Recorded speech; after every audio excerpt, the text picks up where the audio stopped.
எடுத்துக்கொள்ளலாமா? நம்ம எல்லாரும் இப்போ தான் வாசித்தோம். எபிரேயர் 12ஆம் அதிகாரம் 24ஆம் வசனத்தை மாத்திரம் யாராகிலும் ஒருவர். புது உடன்படிக்கையின் மத்தியஸ்தர் ஆகிய இயேசுவினிடத்திற்கும் ஆபேலினுடைய இரத்தம் பேசினதை பார்க்கிலும் நன்மையானவைகளை பேசுகிற இரத்தமாகிய தெளிக்கப்படும் இரத்தத்தினிடத்திற்கும் வந்து சேர்ந்தீர்கள். ஹல்லேலூயா. இந்த இடத்துல புதிய ஏற்பாட்டு பரிசுத்தவான்களாகிய நம்ம எங்கே வந்திருக்கிறோம் அப்படின்றத என்ன பண்ணியிருக்காங்க, சொல்லியிருக்கிறாங்க.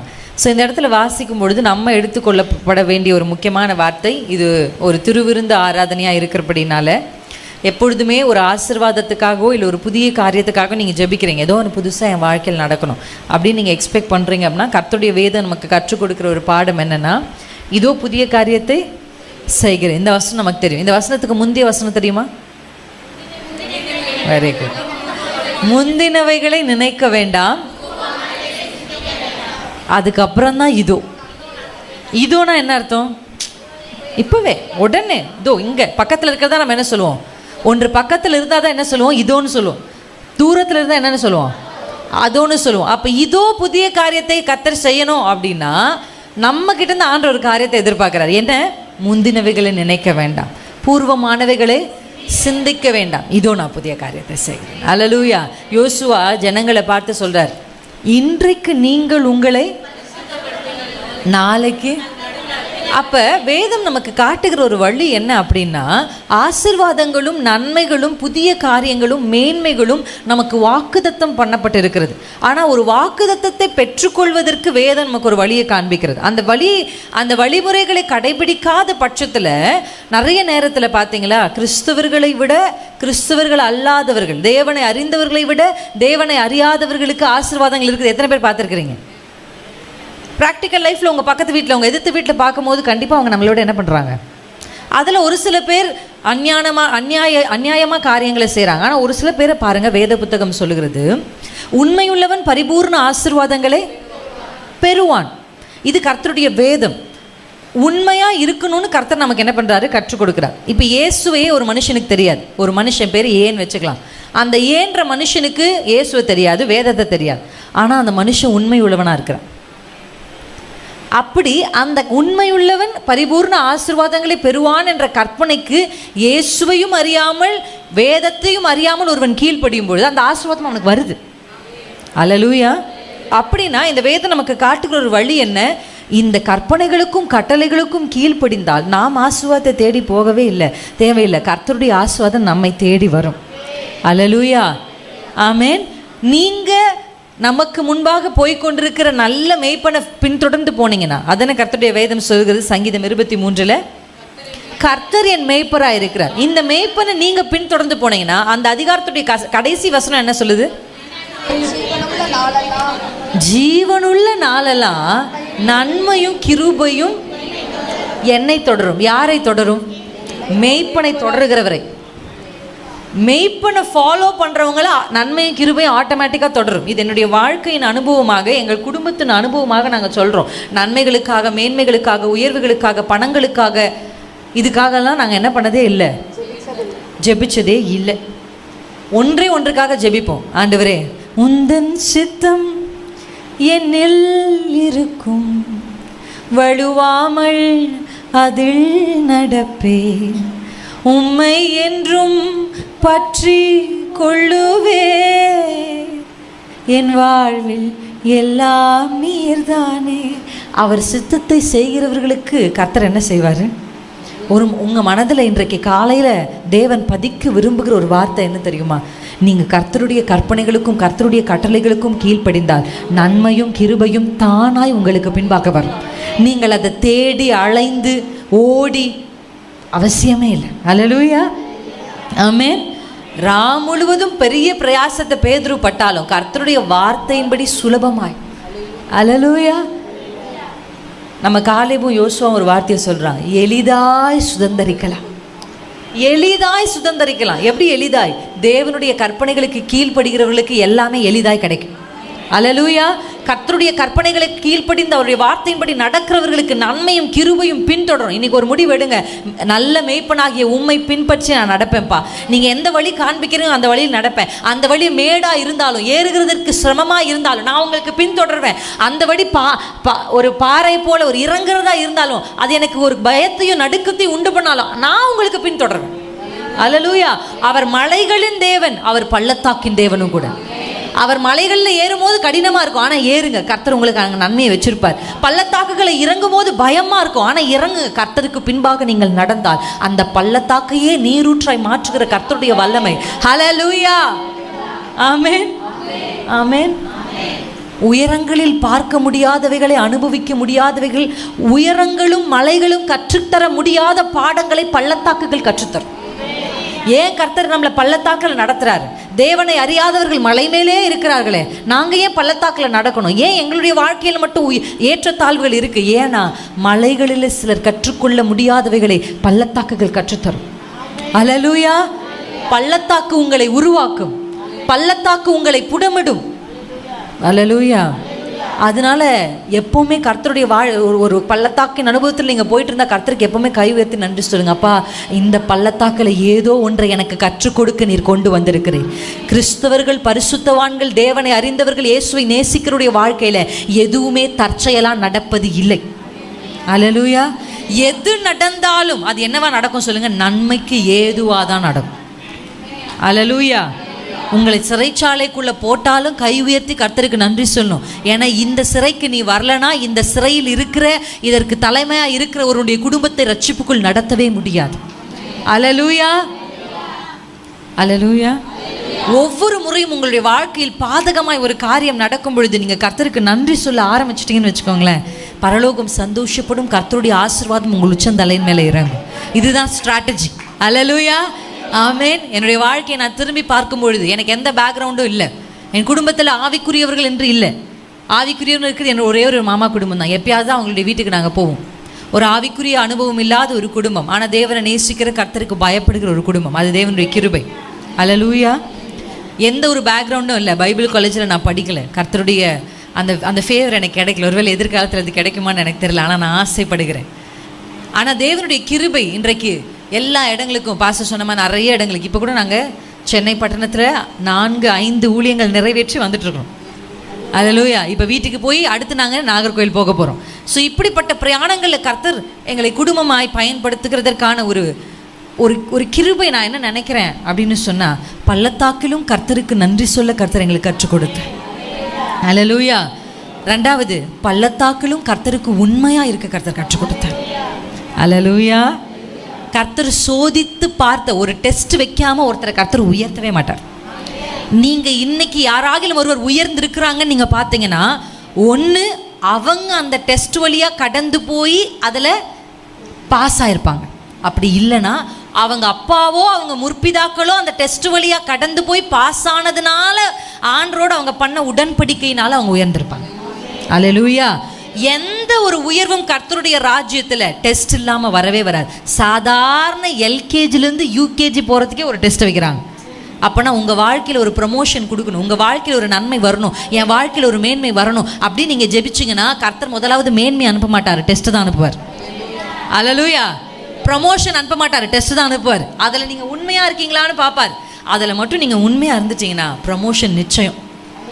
அல்லேலூயா. தாவீதுக்கு வனாந்திரம் என்பது தாவீது தள்ளப்பட்ட இடம் அல்ல, தாவீதை கர்த்தர் பரிசோதித்த இடம். அல்லேலூயா. அந்த வனாந்திரத்தில் அவங்க அப்பா இல்லாத போது, அவங்க அம்மா இல்லாத, வாலிப பிள்ளைங்க சத்தத்தை கேளுங்க. அந்த வனாந்திரத்தில் அவங்க அப்பா இல்லாத போது, அண்ணமார் இல்லாத போது, தாய் இல்லாத போது, நீ என்ன செஞ்சாலும் கேள்வி கேட்க ஆள் இல்லாத போது கர்த்தரை துதித்த அந்த தாவீது தான் அரசனானான். ஆடு மேய்க்கிறதுனால எல்லாரும் அரசனாக முடியாது. இன்னைக்கு நிறைய பேர் என்ன நினைக்கிறாங்க தெரியுமா? நம்ம கஷ்டப்பட்டா நம்ம நல்லா இருப்போம். இல்லை சிஸ்டர், கஷ்டத்தின் நடுவில் கர்த்தரை துதித்தா, கஷ்டத்தின் நடுவில் கர்த்தருக்கு உண்மையாக இருந்தால் தான் நல்லா இருக்கும். இல்லைனா வாழ்நாள் முழுவதும் ஒரு கஷ்டத்தை மாற்றி ஒரு கஷ்டம் வந்துக்கிட்டே இருக்கும். இன்றைக்கு அநேக கிறிஸ்தவர்கள் சுமையை சுமந்து கொண்டு வாரத்தின் முதல் நாள் இறக்கி வைக்கிறோம், மறுபடியும் உலகத்துக்குள்ளே போய் மறுபடியும் ஒரு மூட்டையை சுமந்து கொண்டு வரோம், திருப்பி இறக்கி வைக்கிறோம். இங்கே ஆவியின் கண்களில் பாருங்கள், மூட்டை வைக்கிறதுக்கு இடமே இல்லை சர்ச்சில். இடமே இல்லை. ஒரு ஜெயம் கொள்ளுகிற ஒரு கிறிஸ்தவன் யார் தெரியுமா? அவன் மூட்டைய பாரங்களை சுமப்பவன் அல்ல, அவன் நுகங்களை சுமப்பவன். அல்லேலூயா. கர்த்தர் நல்லவர். ஆமென். இந்த வசனத்துல வாசிக்க கர்த்தர் கொண்டு வந்த வார்த்தைக்கு நேரம் நம்ம கடந்து போகலாம். நீங்கள் நம்ம இன்னைக்கு வாசிக்க போற ஒரு வார்த்தை என்னன்னா, ஆபேலின் ரத்தம் பேசுவதை பார்க்கிலும் நன்மையானவைகளை பேசுகிற இயேசுனுடைய ரத்தத்திற்கு நீங்க வந்து சேர்ந்திருக்கிறீங்க. அல்லேலூயா. இந்த வேத புத்தகத்துல நிறைய பேர் மரிச்சதை நம்ம கேள்விப்பட்டிருக்கோம், நிறைய பேர் கொலை செய்யப்பட்டது கேள்விப்பட்டிருக்கோம். வேதத்துல எங்கெல்லாம் இன்னசென்டான, அதாவது கொலை செய்யப்படுவதற்கு பாத்திரவான்களாய் இல்லாதவர்கள் கொலை செய்யப்பட்டார்களோ அவர்களுடைய ரத்தங்கள் எல்லாம் பேசுகிறதற்கு பவர் இருக்கு. அல்லேலூயா. ஆபேல் doesn't deserve to be killed. ஆபேல் வந்து கொலை செய்யப்படுவதற்கு பாத்திரன் அல்ல. ஆனா ஆபேல் கொலை செய்த உடனே பூமியிலிருந்து அந்த ரத்தம் தேவனை நோக்கி கூப்பிட ஆரம்பிக்குது. ஸ்தேவான் கொலை செய்யப்படுவதற்கு பாத்திரன் அல்ல. அல்லேலூயா. ஆனா அவர் கொலை செய்யப்பட்ட போது அவர் கூப்பிடுறாரு. அவர் கொலை செய்யப்பட்ட போது வானத்தை அண்ணாந்து திறந்து அப்படியே பார்க்க வானம் திறந்து இருக்கிறதையும் தேவன் எழுந்து நிற்கிறதையும் பார்க்குறார். அல்லேலூயா. இயேசுவின் நாமத்தில் நான் கர்த்தருக்குள்ளே விசுவாசிக்கிறேன். எத்தனை பேருக்கு அந்த இப்போ நம்ம அங்கே இப்படி உட்காந்துருக்கணும்னு வச்சுக்கோங்களேன், ஒரு ஸ்பெஷல், நாங்கள் ஸ்பெஷல் கெஸ்ட்டில் நம்ம ஃபேமிலி ஏதாவது ஒரு விசேஷத்தை ஊழியக்காரங்க வந்து இங்கே உட்காராங்கன்னு வச்சுக்கோங்களேன், யாராவது அவரை விட விசேஷத்தை ஒரு ஆள் வரும்போது என்ன பண்ணுவாங்க? டக்குன்னு எந்திரிச்சு நிற்பாங்க. ஆமாம் தானே? எந்திரிச்சு நிற்கிறதுனா என்ன அர்த்தம்? ஹானர், ஒரு கனப்படுத்துகிறோன்னு அர்த்தம். ஸ்தேவான் மரித்த பொழுது ஆண்டவர் எழுந்து நிற்கிறாருன்னா என்ன அர்த்தம்? God wants to honor Stephen. Hallelujah. ஸ்தேவானை கர்த்தர் கனப்படுத்த விரும்புகிறார். நான் உங்களுக்கு ஒன்று சொல்கிறேன், கர்த்தருக்காக நீங்கள் எதை விட்டாலும் அது ஜீவன் மாத்திரம் இல்லை. ஆமென். ஜீவனை விடுகிறது ஒரு பயங்கரமான விஷயம்தான், இல்லை? ரத்த சாட்சியாய் மரிப்பது ஒரு பயங்கரமான விஷயம்தான். ஆனால் இயேசுக்காக வாழ்வது அதை விட பயங்கரமான. ஹல்லேலூயா. அதனால வசனம் சொல்லுகிறது ஜீவ பலியாக. பழைய ஏற்பாட்டில் எல்லாமே செத்த பலிகள், புதிய ஏற்பாட்டுக்கு வரும்போது ஜீவ பலி. ஆமென். நீங்கள் வாழ்கிறதே எப்படி தெரியுமா? செத்த மனுஷன் வாழ்கிறது மாதிரி வாழணும். அப்படின்னு என்ன அர்த்தம்? மாம்சத்தில் மரித்து ஆவிக்குள்ளாக பிழைக்கள். அல்லேலூயா. நான் ஒரு பிரின்சி, யாரு பிரின்சி? எங்கன்னா பிரின்சி ஆல்ரெடி செத்துட்டா. இனி வாழ்வது நான் அல்ல, இயேசு எனக்குள் வாழ்கிறார். இனி வாழ்வது நான் அல்ல, இயேசு எனக்குள் வாழ்கிறார். இப்படி தான் வாழணும். அதான் ஆண்டவர் எதிர்பார்க்குறது. என்ன? நான் சாகணும், என் குணங்கள் சாகணும். அல்லேலூயா. இன்னைக்கு ஆபேலின் ரத்தம் என்ன பேசுச்சு அப்படின்னா, இப்படி அநியாயமாக என்னை கொலை செய்த சகோதரனுக்கு என்ன செய்யப்படும், எனக்கு என்ன நீதி கிடைக்கும் அப்படின்னு வெஞ்சன்ஸை பழி வாங்குகிற காரியங்களை குறித்து அப்படிதானே வசனம் சொல்லுது. ஏன்னா வசனத்தை இங்கே வாசிச்சிங்கன்னா ஆபேலும் ரத்தம் பேசின உடனே கர்த்தர் வந்து என்ன பண்ணுறார்? காயினை சபிக்கிறார். ஆனால் நீங்கள் நம்ம வந்து சேர்ந்திருக்கிற இந்த இயேசு ரத்தம் எப்படிப்பட்டது தெரியுமா? நன்மையானவைகளை பேசுகிறது. அல்லேலூயா. அப்படியே கையை உயர்த்தி சொல்லுங்க, இந்த மாதம் நன்மையானவைகள் எனக்காக பேசப்படுகிற மாதம். அல்லேலூயா. எத்தனை பேர் ஆமென்னு சொல்றீங்க? உங்களுக்காக நன்மையானவைகளை பேசுகிற ஒரு இயேசு பிதாவின் வலது பாரிசத்தில் இருக்கிறார் என்பதை நீங்க மறக்கவே கூடாது. உங்க வாழ்க்கையில தீமை நீங்க யோசிச்சு பாருங்க. யோசேப்பு எந்த தீமையும் செய்யல, இன்னசென்ட் மேன். ஆனா அந்த யோசேப்பு பானபாத்திரக்காரனுக்கு அவனுடைய சொப்பனங்களை விளக்கி சொல்லுகிறார். அதை விளக்கி சொன்னதுக்கப்புறம் அவர் சொன்னபடியே அந்த பானபாத்திரக்காரன் என்ன பண்ணுறாரு?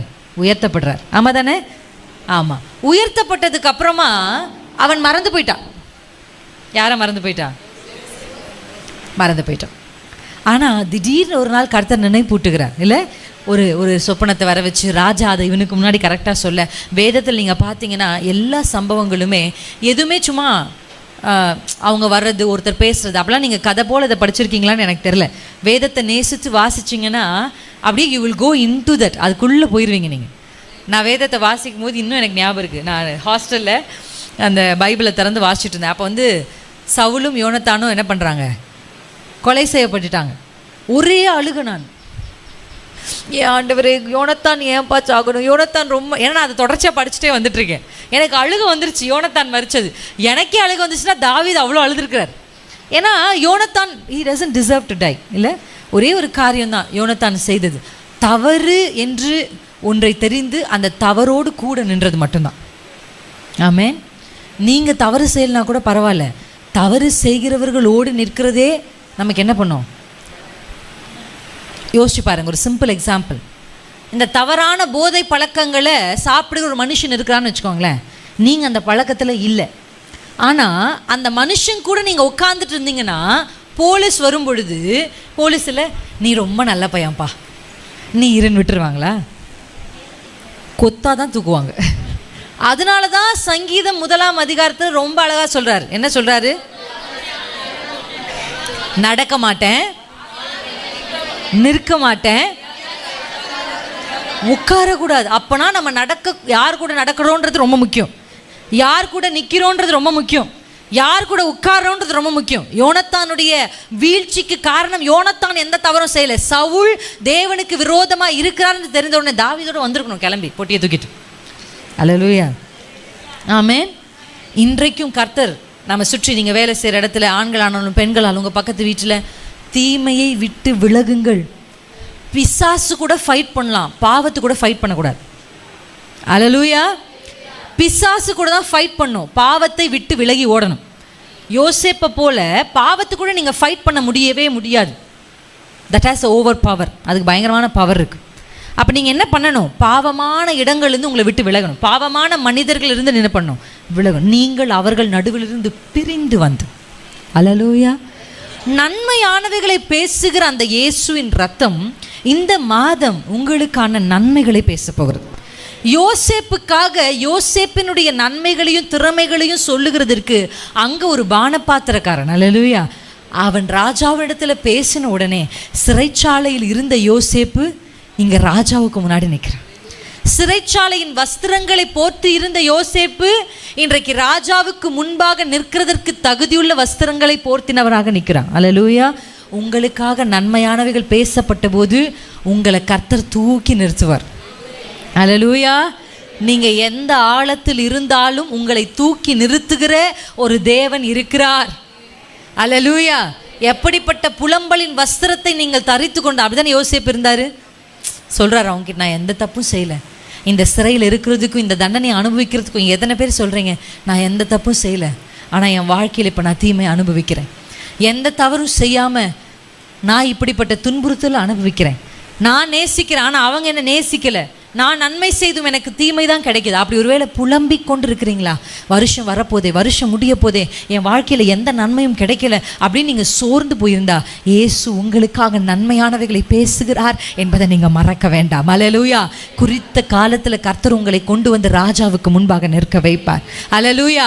குறித்த காலத்தில் உங்கள் புலம்பலின் வஸ்திரங்களை கர்த்தர் மாற்றி உங்களுக்கு துதியின் ஆடையை கர்த்தர் நிச்சயமாய் கொடுப்பார். அநியாயமாய் உங்களுக்கு இழைக்கப்படுகிற, அநியாயமாய் உங்கள் மேல் சுமத்தப்படுகிற, அநியாயமாய் உங்களுக்கு நீங்கள் அனுபவித்து கொண்டிருக்கிற இந்த பாதைகளிலிருந்து ஒரு விடுதலை வரணும்னா அங்கே நமக்காக நன்மைகளை பேசுகிற ஒரு தேவன் இருக்கிறார். நீங்கள் நினச்சிக்கோங்க, உங்களை பற்றி யாருமே நல்லதாக பேசலை. 2 விஷயம் இருக்குது. ஒன்று, நம்ம செய்கிறதுனால அவங்க பேசுவாங்க. ஓகே, நிறைய பேர் நம்மளை பற்றி கெட்டதாக பேசுகிறாங்க அப்படின்னாலே நிறைய பேர் என்ன நினச்சிப்பாங்க அப்படின்னா, எப்போவுமே நம்ம செல்ஃப் ஜஸ்டிஸ் தான் நமக்கு இருக்கும். எப்போவுமே நம்ம கரெக்டுனும் மற்றவங்க தப்புன்னு யோசிப்போம். எப்போவுமே நம்ம தான் தாவீது, நம்ம எதிர்த்து விட்டு அக்கா தான் கோலியாத்துன்னு யோசிப்போம். ஆமாம், எப்போவுமே சீனை ஓப்பன் பண்ணாலே நீங்கள் தான் தாவீது, உங்கள் மாமியார் தான் சவுல்னு யோசிப்பீங்க. எல்லாருக்குமே டேவிட்டாக இருக்கணும்னு ஆசை, எல்லாருமே ஹீரோவாக இருக்கணுமா. எனக்கு ஒரு கசின் பிரதர் இருக்கான். எப்போவுமே எனக்கு ஒரு மாமா இருக்கார். அவர் என்ன பண்ணுவாருன்னா, எப்போ பார்த்தாலும் நாங்கள் சின்ன வயசில் இப்படி எங்கள் கதையெல்லாம் சொல்வார். அது எதுவுமே எல்லாமே கற்பனை கதையாக இருக்கும். நாங்கள் எல்லாம் ஒன்றா வந்துட்டு அவர் ரொம்ப காமெடி பண்ணுவார். எல்லா கதைகளும், நான் எப்படி பேச ஆரம்பித்தேன், என் தங்கச்சி இருப்பா, அவளுக்கு பேச்சே வரலன்னுவார். அவளுக்கு சின்ன வயசில் பேச்சே வரல, நான் மாதா கோயிலில் முட்டி போட்டே ஏறி அந்த ரத்தத்தை எடுத்து அவள் நெத்தியில் பூசி தான் அவள் பேச்சு வந்துச்சு. இப்படியெல்லாம் நடக்கவே நடக்காது. அப்புறம் குட்டியாக இருந்தால் என் கசின் பார்த்து இன்னும் ஹைட் ஆகிட்டான். இவனுக்கு உயரமே பத்தலை. ஒரு நாள் வந்து அழுதான், சித்தப்பா நான் எப்படி ஆகிலும் ஹைட் ஆகணும், எனக்கு ஏதாவது ஒன்று பண்ணுங்க அப்படின்னா. அவனுக்காக நான் அப்படியே ஏறி தொங்கி அவன் இப்போ உயரமாயிட்டு, இப்படிலாம் கதையாக சொல்லுவார். இவர் சொல்ல சொல்ல நாங்கள் என்ன பண்ணிகிட்டே இருப்போம்னா சிரிப்போம். எங்கள் எல்லாருக்குமே தெரியாது கதை தான். ஆனால் வீட்டில் இருக்கிற எல்லா சின்ன பிள்ளைங்களும் எப்படி வளர்ந்தாங்க, எப்படி படித்தாங்க, எப்படி பேசுனாங்க, யார் அதிகமாக பேசுகிறாங்களோ அவங்கள பற்றி, யார் ஸ்டேட்டப் அந்த மாதிரி சொல்லிட்டே இருப்பார். இவன் சின்ன பையன், குட்டி பையன், இவன் தான் கடை குட்டி எங்கள் வீட்டிலே. அவனும் என்ன பண்ணான்னா உட்காந்து இந்த கதையெல்லாம் கேட்டுட்டு இருக்கான். நாங்கள் எல்லாம் குடும்பமாக சிரிச்சுட்டே இருக்கோம். கதை கேட்டே இருந்தோம். திடீர்னு எல்லா கதையிலும் இவரே ஹீரோவான். கோவம் வந்துருச்சு அவனுக்கு. ஏன் என்ன கோவம்னா, எந்த கதையை சொன்னாலும் எல்லா கதையிலும் யார் உயரமானாலும் அவரால் தான் ஆனும், யார் பேசினாலும் அவரால் தான் பேசணும், யார் என்னவானாலும் அவர் என்ன சொல்கிறாரு, ஆமாம் அவர் தனியாகவே தூங்க மாட்டார். இப்போ வரையும் 55 வயசு ஆயிடுச்சு. ஆனால் நான் தான் ஏய் உனக்கு பயமாக இருக்குல்ல, வீட்டில் தூங்க வாடா என் கூட அப்படின்னு கூப்பிட்டு போயிடுவார். அவருக்கு தான் ஆக்சுவலி பயம். ஆனால் சொல்லும் போது எப்படி சொல்லுவார், ஏய் வா பயமாக இருக்குல்ல தனியாக தூங்க வா அப்படியே சொல்வார். என் மாமா, என் கிங்ஸ்லிக்கு நல்லா தெரியும் எங்கள் மாமாவை. இப்படியே சொல்லிட்டே இருந்தார். அவனுக்கு டென்ஷன் ஆகிடுச்சு. குட்டி பையன், ஆனால் அவனுக்கு கோவம் வந்துருச்சு. என்ன எல்லா கதையிலும் இவரே ஹீரோ, எங்கப்பா எங்கே, எங்கம்மா எங்கே, அத்தை எங்கே, சித்தப்பா எங்கே, பெரியப்பா, எல்லாருக்கும் இவரே ஹீரோவா அப்படின்ட்டான். அந்த மாதிரி நம்ம எப்படி நினச்சிக்கிறதுனா, எப்போ பார்த்தாலும் நம்மளே தாவிதான், நம்ம தான் யோசிப்பா, அப்படி தான் நினச்சிப்போம். ஆனால் உண்மையாக பார்த்தா நம்ம தான் சவுலாக இருந்திருப்போம். எஸ். ஆனால் நம்ம எப்படி நினச்சிக்கிறது, எப்போ பார்த்தாலும் நம்மளே ஹீரோவாக நினச்சிக்கிறது. நீங்கள் ஹீரோவாக உங்களை நினச்சிக்க வேணான்னு சொல்லலை. ஆனால் ஒவ்வொரு முறையும் கர்த்தர் உங்களுக்காக நன்மையானவைகளை பேசணும்னா நீதியுள்ள கிரியைகள் உங்களிடத்து வெளிப்பட வேண்டும் என்று கர்த்தர் விரும்புகிறார். ஹல்லேலூயா. நீங்கள் நிச்சயமாக கர்த்தர் உங்களுக்காக, அந்த ரத்தம் உங்களுக்காக பேசுது. எதை பேசுது தெரியுமா? பாவ மன்னிப்பை பேசுது. ஹல்லேலூயா. உங்களை நீதிமான் ஆக்க கர்த்தர் பேசுகிறார். இயேசுவின் ரத்தம் பேசுது. ஒரு முறையும் தவறு செய்யும் போது ஒரு சிலருக்காக நான் ஜெபித்தேன். எனக்கு சமீபத்தில் ஒரு ராத்திரி நான் ஜெபிச்சுட்டு இருந்தேன். ஒரு குறிப்பிட்ட நபருக்காக நான் ஜெபிக்கும் போது அப்படியே ஆவியில் அங்கே வசனம் எங்கே இருக்கு, அந்த வசனம் நவம்பர் மாத வாக்குத்தத்தம், எந்த சமயத்திலும் சகல விதமான வேண்டுதலோடும் விண்ணப்பத்தோடும் எப்படி ஜெபிக்கணும்? ஆவியில் ஜெபிக்கணும். இன்னைக்கு நிறைய கிறிஸ்தவர்கள் ஜெபிக்கிறாங்க. எப்படி ஜெபிக்கிறாங்க தெரியுமா? நியூஸை கேட்டுட்டு நியூஸையே இயேசுக்கு வாசிச்சு காமிப்பாங்க. சென்சஸை கேட்டுட்டு சென்சஸையே இயேசுக்கு என் அப்பா கணக்கில் புலி, உங்களுக்கு தெரியாதுன்னு நினைக்கிறேன். ஏன்னா அவர் திரும்பி வரும்போது கணக்கு கேட்பாராம். உங்களை விட சரியாய் கணக்கு கேட்குற ஒரு கர்த்தர் இருக்கிறார். சென்சஸை கேட்டு சென்சஸ் படி என்ன பண்ணுவோம்? ஜெபிப்போம். நான் அந்த ஜெபத்தை எல்லாம் செய்யக்கூடாது என்றும் அதை தவறு என்றும் சொல்லவில்லை. அது ஒரு எப்படி சொல்லலாம்னா, அது ஒரு இடைநிலை ஜெபம்னு சொல்லலாம். ஒரு குழந்தைய போல் ஜெபிக்கிறது ஓகே, ஜெபிப்போம். ஏசப்பா, அப்போ நீங்கள் என்ன கேட்டாலும் ஏசப்பா தந்திருப்பாரே. ஏசப்பா எனக்கு பிரியாணி சாப்பிட்றன்னு ஆசையாக இருக்குன்னு ஞாபகம் இருக்கா? நீங்கள் கேட்ட உடனே பிரியாணி வந்திருக்கும். எப்போ? துவக்கத்தில் ஏசப்பா எனக்கு இது வேணும். எனக்கு ஒரு ஞாபகம் இருக்கு, ஒரு அக்கா, ஆண்டவரே நீங்கள் தான் தெய்வம்னா 12B பஸ் வந்து எனக்கு முன்னாடி நிற்கணும் அப்படின்னு அவங்க ஜெபிச்சிருக்கிறாங்க. சர்ச்சுக்கு போயிட்டு முதல் முறை வெளியே வரும்போது. ஆனால் நீங்கள் நம்ப மாட்டீங்க, 12B பஸ்ஸு கரெக்டாக வந்து அவங்க முன்னாடி நின்றுச்சு. அது பஸ் ஸ்டாப் கூட கிடையாது. இயேசு ஏற்றுக்கிட்டாங்க. இன்னொரு இயேசுக்காக வாழ்கிறாங்க. துவக்கத்தில் நீங்கள் ஜெபிக்கிற 12B பஸ் வேணும், பிரியாணி வேணும், சிக்கன் வேணும், மட்டன் வேணும், காடை வேணும், கவுதாரி வேணும், எல்லாத்துக்கும் ஆண்டுவார். அடுத்து ஒரு இடைநிலைக்கு வருவீங்க பாருங்க, குழந்தை. ஏன்னா குழந்தை என்ன கேட்டாலும் தருவோம். இப்போ எனக்கு வந்து ஒரு குழந்தை இருக்கான். இப்போ 2 வயசு ஆயிடுச்சு. முன்னாடி அவன் எதை கேட்டாலும் கொடுப்போம். இப்போ ஒரு 2 வயசு ஆன உடனே அவன் எல்லாம் கேட்குறதெல்லாம் கொடுக்கறது இல்லை. அவன் எப்போ பார்த்தாலும் சுகர் கேட்டால் கொடுக்க முடியுமா? என்ன ஆகும்? பிள்ளைக்கு உடம்பு சரி. நம்ம என்ன பண்ணுறோம் அந்த இடத்துல? இடைநிலைக்கு வரும்போது இப்போ நீங்கள் கேட்குற எல்லாத்தையும் ஆண்டவர் தரமாட்டார். சிலர் தருவார், சிலர் தரமாட்டார். அல்லேலூயா. ஃபாதர் அழகாக பாடுறார், நடந்ததெல்லாம் நன்மைக்கே நன்மைக்கே நன்றி சொல்லி மகிழ்வே இன்றைக்கே. அல்லேலூயா. அப்போ எல்லாவற்றையும் கர்த்தர் நன்மைக்கு தான் செய்வார். நமக்கு அதை ஒன்று தரலையா, அது நன்மைக்கு தான். அல்லேலூயா. நம்ம கேட்காம ஒன்று கொண்டு வந்து சேர்த்துட்டாரா, நன்மைக்கு தான். ஆமேன். நன்மைக்கே கர்த்தர் எல்லாவற்றையும் செய்வார். அடுத்த ஒரு முதிர்ந்த நிலை தான் இந்த ஆவியில் ஜெபிக்கிறது. Spirit, praying in spirit. அப்படின்னா என்னென்னா, ஆவியானவருக்கு இடம் கொடுக்கறது. ஆவியானவரே, எனக்கு நிறைய விஷயம் தெரியும், எனக்கு தெரியும் அந்த அக்கா எனக்கு விரோதமாக பேசிக்கிட்டு இருக்கிறாங்க. இது எப்படி தெரியுமா? நிறைய கிறிஸ்தவர்கள், நீங்கள் யோசிச்சு பாருங்கள், இப்போ உங்களுக்கு நான் சொன்னால் இது புரியும்னு நினைக்கிறேன். ஆவியில் ஜெபிக்கிறதுக்கு நிறைய கிறிஸ்தவர்கள் மாம்சத்தோடு ரத்தத்தோடு தான் யுத்தம் பண்ணுறாங்க. இப்போ நீங்கள் யோசிச்சு பாருங்கள், நீங்கள் ஒரு வண்டியில் போயிட்டே இருக்கிறீங்க, எதிர்க்க ஒரு வண்டி வருது. அந்த வண்டி வந்து உங்களை முட்டிடுச்சு, இடிச்சிருச்சு. உங்கள் வண்டி என்ன ஆகிடுச்சு? கொலாப்ஸ் ஆகிடுச்சு. இப்போ நீங்கள் இறங்கி வந்து, வண்டி ஓட்டுற எல்லாருக்குமே தெரியும், இறங்கி வந்து என்ன பண்ணுவீங்க? காரை பார்த்து, என்ன அந்த காரை பார்த்து அந்த காரை பார்த்து ஏன் வந்து என்ன முட்டுன, உனக்கு ஒழுங்காக வண்டி ஓட்ட தெரியாதா, உனக்கு என்ஜின் வைக்கலையா, உனக்கு அறிவு இருக்கா, உனக்கு புத்தி இருக்கான்னு யாரை பார்த்து கேட்பீங்க? காரை பார்த்து கேட்க மாட்டீங்க, காரை ஓட்டுனவரை பார்த்து தான் கேட்பீங்க. ஆமாம் தானே? இன்றைக்கி நிறைய பேர் ஆக்சிடெண்ட் ஆன உடனே ஏன் மாமியார்கிட்ட சண்டை போடுறீங்க? மாமியார் இல்லை, ஓட்டுனது யார்? உங்களுக்கு மேலே வச்சிருக்காரே கர்த்தர், உங்கள் பாஸ், அவர் இல்லை ஆக்சிடெண்ட் பண்ணது, அவரை ஓட்டுற யாரோ ஒருத்தர் பின்னாடி இருக்காங்க.